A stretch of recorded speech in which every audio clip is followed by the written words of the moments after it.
Hi, everyone. This is Karen Smiley. Welcome to 6Ps and AI Pods.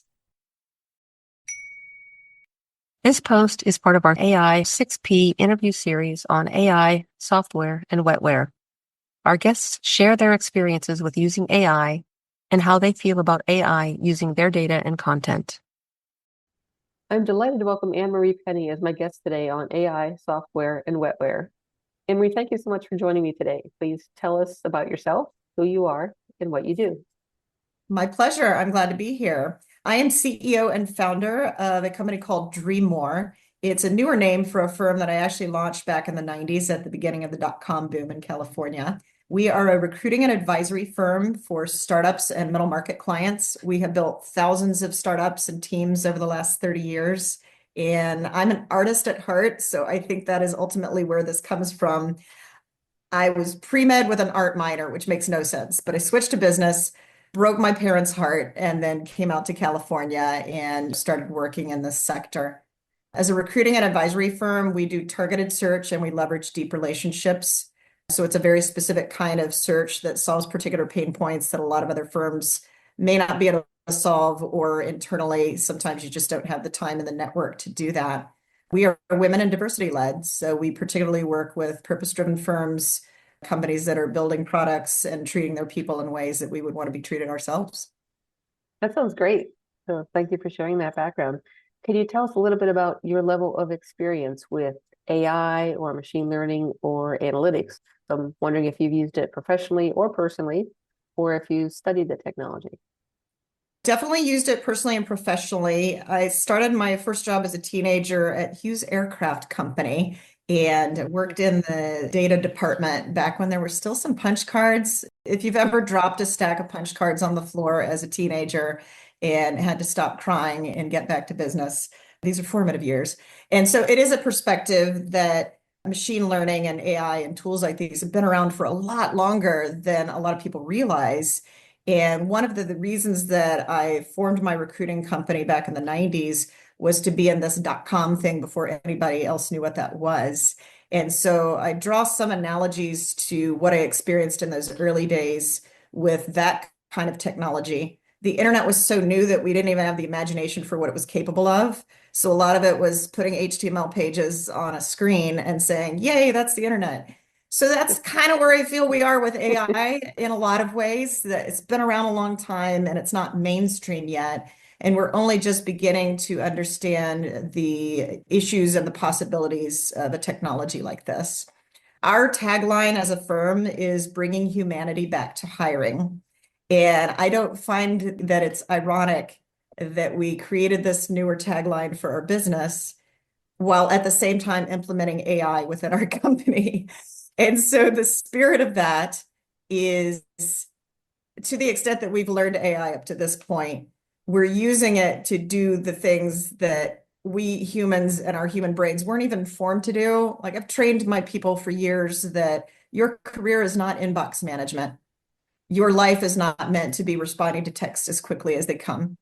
And so I have very strong opinions based on experience that if we can continue to work with AI, to work with technology in the ways that it was created and formed and is more natural, it's going to allow us as humans with our human brains to focus on things that we can do. Like, AI is not going to tell your story.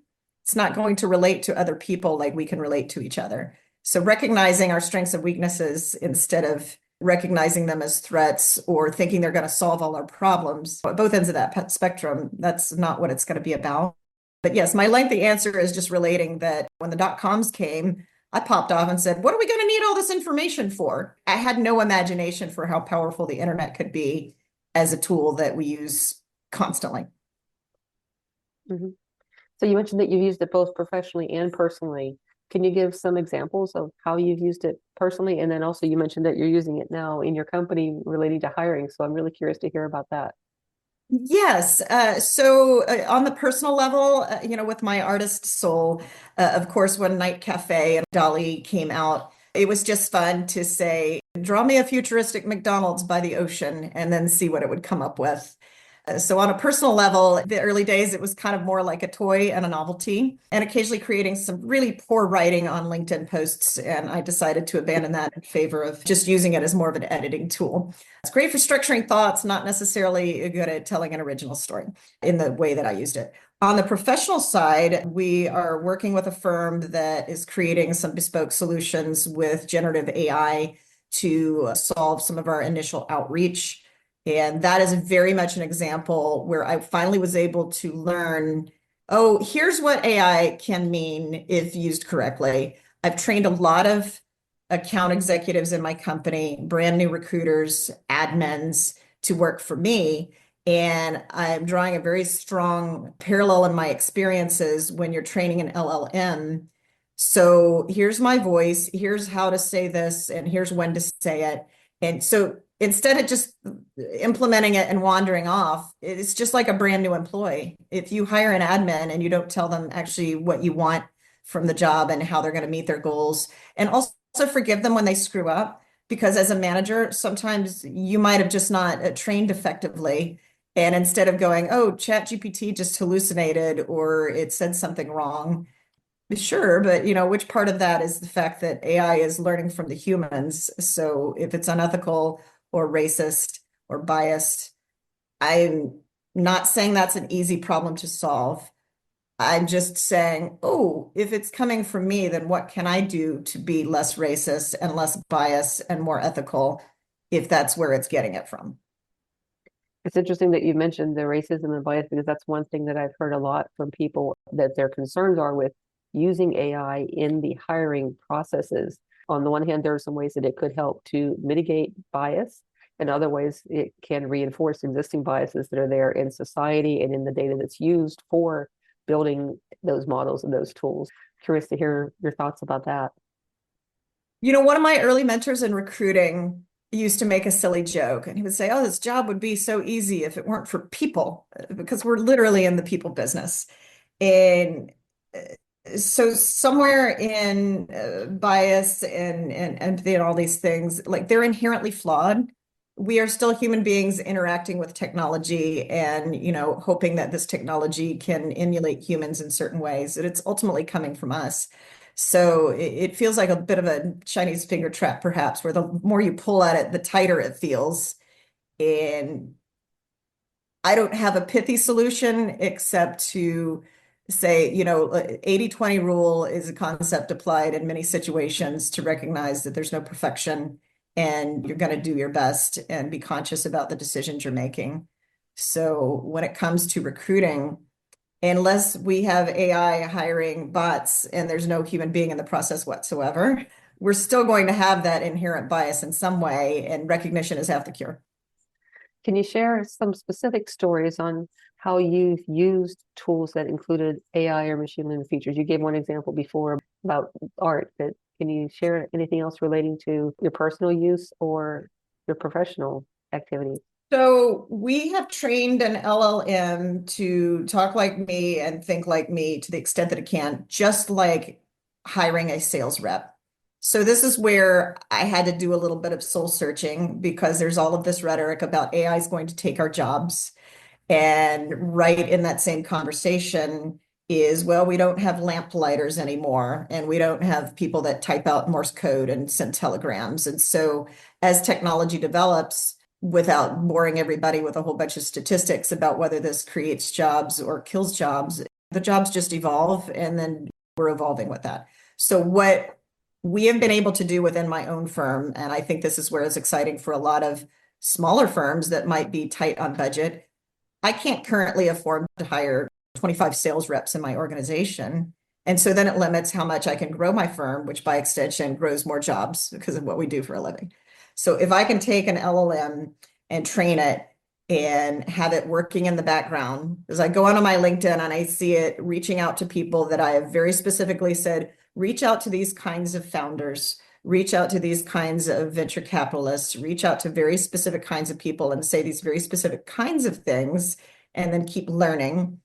Well, I also don't want to be staring at a computer 10 hours a day. So guess what? I've got a few hours of my day that I could be a human again, because I could go take a coffee meeting with a friend or a client that I ran out of time because I got to stare at the screen all day.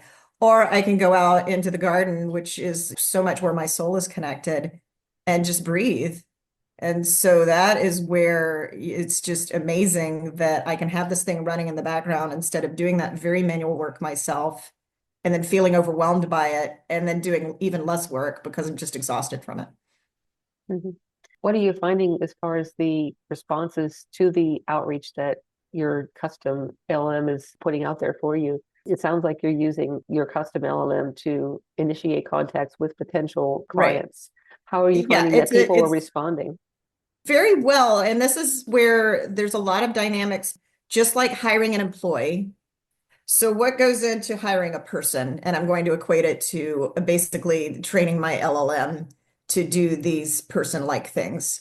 Well, first of all, I have a 25 plus year reputation and a lot of existing contacts and authentic relationships that validates not only who I am and what I've been able to do in my sector, but also how do I communicate and what's my reputation and all that stuff that had all that time to build up. And then knowing how to train the LLM, as I would train an employee, call these people, don't call these people, say these kinds of things, use a light touch. We're not just selling, we're opening up a conversation that the whole point of that is to get them to me so that we can actually like, okay, good, you're pre-qualified and there's a reason for us to talk. I kind of want to say another point without going on too long, but part of the unfortunate reality of everybody's connected on Zoom now is that it is very easy to fill up your day talking to the wrong people all day because everybody's trying to connect and people aren't necessarily pre-qualifying. So having a well-trained LLM to do that level of thinking and then not bother people unless they're the sort of people that we actually do want to talk to. Well, that's a nice lift in all directions. So it's a very, very specific pain point that we're solving and not having the unrealistic attitude that we're just going to push a button and then it's going to solve all our problems and then we're going to go to the beach now. Getting that beach and garden time, that's important too. So. Yeah. So I guess the other thing with the AI is like it's learning and we're learning and it has no feelings, but I like to give it some forgiveness and be like, this relationship is new. I've been married a long time. 10 years in, it's a different kind of communication than the early dating years. It's just our process. Mhm. Are there any examples where your custom LLM sent a message to a prospect that you looked at it later and said, "Oh, that's something I need to teach it to do differently"? Sure. And because I've trained so many employees that are new in this business, that didn't off-put me because everybody's going to screw up. And if you have the kind of management attitude and human being attitude that there is no mistake that is so horrible that you can't just take a beat and go into solutions mode and give some forgiveness in all directions. So I'm very much about mindset. And there is a lot about the way that we're interacting with new technologies and interacting with each other in this remote environment we find ourselves in. You can decide that things are great or terrible. You can decide if you just ruined your reputation or if you just made a mistake and it's learning. These are the same set of facts. It's just how you can interpret that and then act accordingly is going to inform the success and the sanity. Yeah. I'm curious if you include in your communications that are generated by your custom LLM that it was generated by an AI-based tool.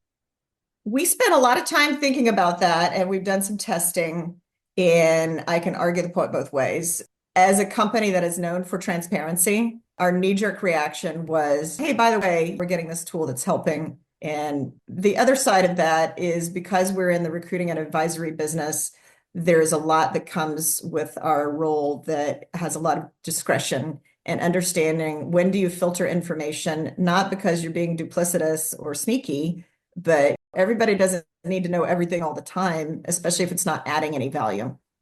So we decided for the early outreach, it moves so quickly to just say, hey, do you want to get on a video and talk to me about what your pain points might be? It moves very quickly through that.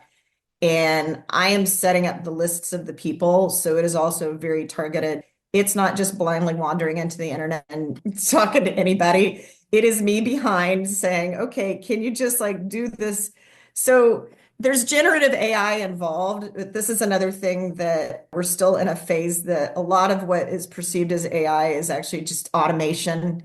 And the generative AI comes in when it needs to be conversational and actually interact beyond that first stage. And maybe that's helpful for people sometimes who are like, oh, I don't want to use this AI. And it's like, yeah, all you're doing is like, it's like an inbox filter. It's just throwing things in different buckets so you don't have to. And even that is an uplift in your mental health and productivity. Mhm. So it's really, in some ways, more like having a template that you use and that it's simply filling in the blanks or customizing. Well, there's a whole part of the LLM that I just talk to it. Here's my backstory. I'm from Arkansas, I lived in Israel. I like puppies, all that kind of stuff. So much of my personal brand and business brand is to relate to people at whatever level they're coming in. So if you were born in the South, we can talk about that. If you're from another country, we can talk about that, etc. If you're nerdy, if you're an artist, if you like to do physical sports, any of this stuff. So that is a lot of the stuff that I fed in the LLM and just phrasing, just things that will make it seem natural. So yeah, where we're testing this is how much do we do beyond that. So and this is the other thing about the hallucinating and the ethics and all of these other very, very legitimate concerns. If you had a brand new employee, you're not going to automatically give them the company credit card with no limits and all of your passwords, right? Like it's just baby steps. And you might never do that, right? Because you don't know that this person needs that or that you can trust them. So this was the big switch for me, and whether or not it's helpful for others treating an LLM, because even the acronym LLM, it feels very sciencey. And what does that mean, really? And I think that's off-putting for a lot of the mainstream. It's just all of these fears and lack of understanding. But if you figure, your LLM is your new employee and you got to train them, or your new puppy, we can make it a puppy, like puppy's going to piddle on the rug. You don't want that. So you give them a mat. Anybody who has been an early stage leader and a founder and went, I'm going to hire people because I need help, but then they don't realize it's going to take more before it takes less. There's an investment.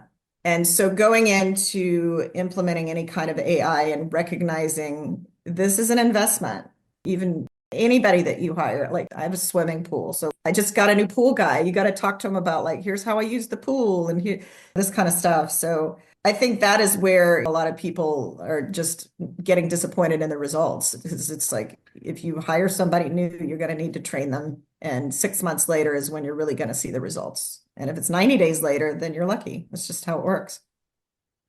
Yep, that makes sense. So have you avoided using AI-based tools for some things or for anything in particular? Are there cases where you would choose not to use it? And if so, I'm curious about why. 100%. Two parts of the answer. Even though I've worked with so many innovative and tech forward clients over the years, I'm actually not the early adopter. I usually let the line play a little bit. So a year ago, I considered just making our firm solely focused on AI because we've been so known for innovative technology. I chose not to, not only because purpose-driven and female and diversity were topics a little bit closer to our heart on the grand scheme, but also we have these challenges that I got to make sure like this thing isn't going to run off and steal all of our money and, take our souls kind of energy. The things that I've avoided, it's a pretty clear line. Can I human this better than technology can, or can technology do this better than humans can? 20, 25 years ago, we didn't have multiple inboxes and phones and texts and WhatsApp and Slack channels, da da da da da, right? You had an inbox and somebody knocks on the door that you never answer because who knocks on the door? And your phone would ring. That was pretty much it, to oversimplify. So we've developed our technology to the level that last year I just kept muttering under my breath like a crazy person. This isn't scalable. This isn't scalable. Because by the time you get through some of your LinkedIn, then WhatsApp is blowing up your phone, and now you got to go back through all this. So where I've avoided using AI is when somebody is selling me some recruiting solution that is going to interview human beings and then deliver a report and then presume that that goes straight to a hiring manager for interview. And granted, we are a boutique, so I see that these kind of tools can work on a much more volume, data-driven type of recruiting structure. But for what we do, it is never going to replace my ability to look at you across the room and just like sense you. Okay. Yeah, that's a good example. Thank you for sharing that. One concern that is common and growing to some extent is looking at where AI and machine learning systems get the data that they use for training their tools. And a lot of times these tools will use information that we put into online systems or that we publish online. And the companies who build these tools are not always very transparent about how they intend to use our data when we sign up for these services or when we use them. I'm wondering how you feel about companies that are using this data and content for training their systems and what your thoughts are about these companies, what they need to do to be ethical and whether they should be trying to get consent from the people whose information they're using and whether they should compensate the people. That's a lot to unpack. I feel icky. I'm not a lawyer, but yes, this is a very, very serious concern in the fact that we don't even know the scale of that and the scope of that is an enormous concern. And it is across all functions. So, we got artist friends and writer friends and musicians, as well as, just human beings. So, yes, whether it is through regulation or through other resources, I have much admiration and respect and support for anybody who is taking that on and making that their life's work until we get something that is more palatable. I don't think that we're going to be 100% on that, but it's a huge concern, which also informs why we weren't really doing much with AI until it developed more. And then the AI that we're doing is like closed system. And those are the products that I end up liking. I have another client who came out of the mortgage industry, and there was just some government document that's a million pages. And so they built an AI system for the sector that is just accessing that labyrinthian document, but does not go out to the open internet. And then they can interact with it and do their jobs. More closed systems, the better, ideally. Mhm. Yeah. So as someone who has used some of these AI-based tools, for instance, when you built your own custom LLM, do you feel like the tool providers, the companies who built the tools that you use, do you feel like they've been transparent with you or with us about where they got the data that they use for the tool and whether or not it was trained ethically and whether the creators were able to consent or be compensated for their content? Very good question. We have talked about it. We have nerded out on topics. I think the short answer would be like, no, I didn't do a deep level of due diligence. And there does feel like a bit of you don't know what you don't know on that topic. So anyone who is generating more education around this without merely doing this for the purpose of inciting fear, that's useful. Yeah, so my take on it is really that you shouldn't have to dig deep to find out that information, right? If they were being transparent, you wouldn't need to. Yeah, I mean, like we have certain systems that we rely on. People are going to drive in the correct lanes on the freeway and stop at stop signs. You really hope that we can get to a point that we can just assume that things are okay and not question. But I don't Mhm. know. I don't know how we're going to get there from here. Yeah, it's definitely a tough problem. So as consumers and as members of the public, our personal data has probably already been used by AI-based tools or systems. Do you know of any examples that you could share where it has affected you without disclosing any personal information, of course? I wish I had a good one for that. I mean, we've all gotten, hacked from this or that system and, the $2 class action lawsuit settlement later kind of energy. So one example is you maybe travel for your business. And so when you've gone through airports and TSA is taking biometrics and using machine learning to compare a photograph of your face to your identification, or social media, where our data, for instance, from LinkedIn has been used for different purposes, or website signups where they ask for your birth date and then you end up getting things in the mail or through email relating to assumptions about your age. I'll walk carefully. I was in a mediation meeting recently, nothing nefarious, but my representation was using the law to negotiate our side of it. And the opposing counsel had pulled information from the internet somehow, and that was their line of reasoning. Yes, those were the eyebrows. So I made those same eyebrows while also recognizing, I said, that's very disappointing that my representation is using the law to discuss legalities. And you're Googling me and pulling information from I'm not sure where. Just to add a little more flavor to it, very intentionally for many years, I've held back a certain amount from the internet for good reason, right? And as we're scaling up Dreamore, it felt very important to communicate the story. You know, the Malibu Dream House burned in the Woolsey fire in 2018. It was very much on national news and featured. My company was in Forbes. There was a lot of things that it's like, wow, I'm breaking and reforming in certain ways. And transparency is the new secrecy. Let me show a much more authentic face to the world that I always thought I was, but I'm still shielded. And what has been very interesting is to be as open, not oversharing, but just like, here's the story, here's what we're creating. You know, let's all just drop our guard a little bit and find ways to trust each other. And that scorpion tail has come back on me twice in the last month. And it hasn't been horrible, but it's almost felt like a test of like, where is that line? And there is a certain amount of my kind of processing where we used to make a joke like, how do you know where the line is? And you look back over your shoulder, like, oh, there it is, because you just crossed it. Yeah, it's been a very interesting moment to have this experience of not feeling scared and to be okay to just say, hey, this is what's happening. And then to have that come back at you so quickly is just, wow, how are we going to figure this out? It can't be that we either live in fear and we're shielded and we never do anything, or if we just try to be authentic, that somebody's going to try to harm us in some way. I mean, it sucks, but it does feel a bit binary. I have problems, no solutions in this answer. Yeah, I think there's a lot of smart people trying to think up good solutions for it, and it's definitely been a challenge. Generational too. I mean, you see where, you know, a few generations ago, anything goes, and now the internets are blowing up with the stuff that happened in the 90s and beyond. And you see some younger kids being a lot more guarded or not on certain social media at all. I'm not a Luddite. I love technology, but I am actually not complaining if we all just, you know, turn the devices off in the evening and go outside. You know, I grew up in a house where you couldn't watch TV over dinner. You had to actually talk to each other.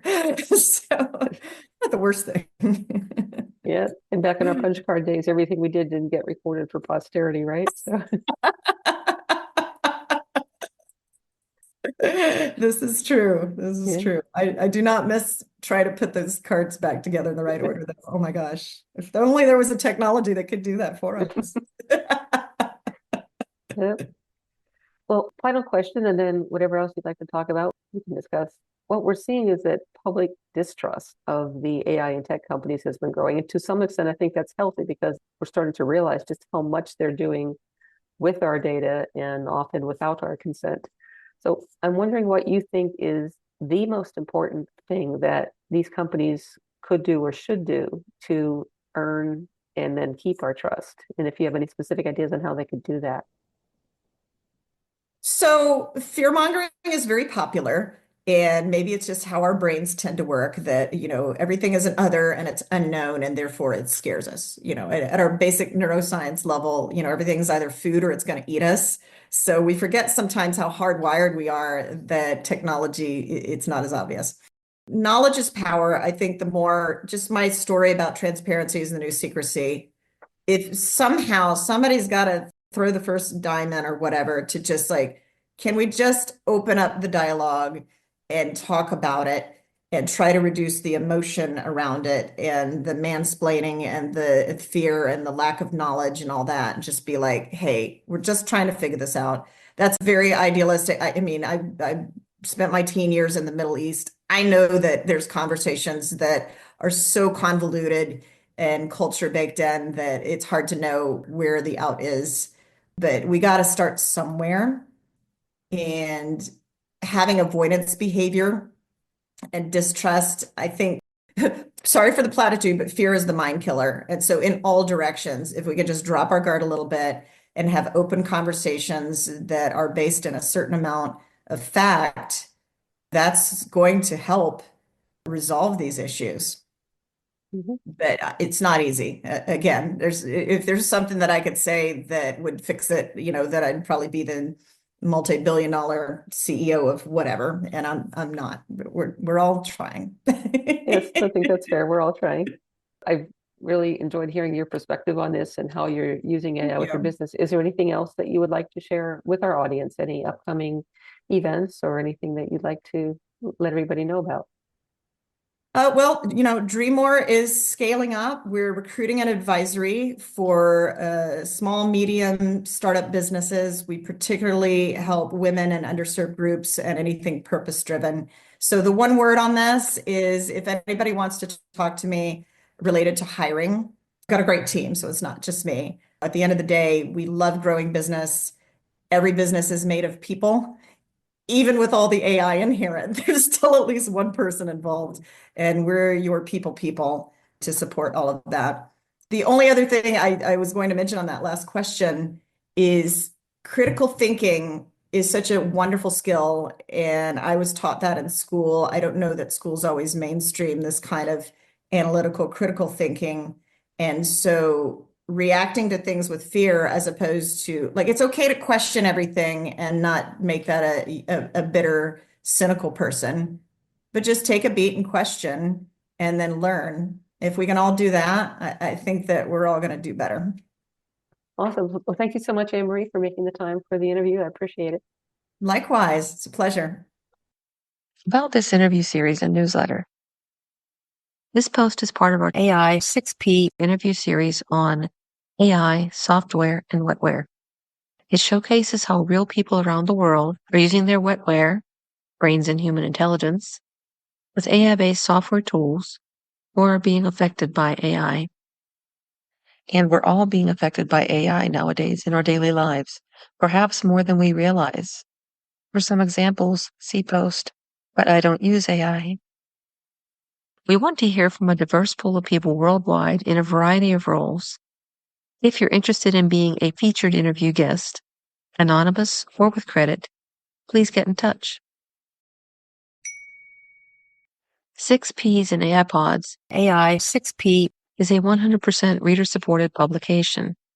All new posts are free to read and listen to. To automatically receive new AI 6P posts and support our work, consider becoming a subscriber. It's free.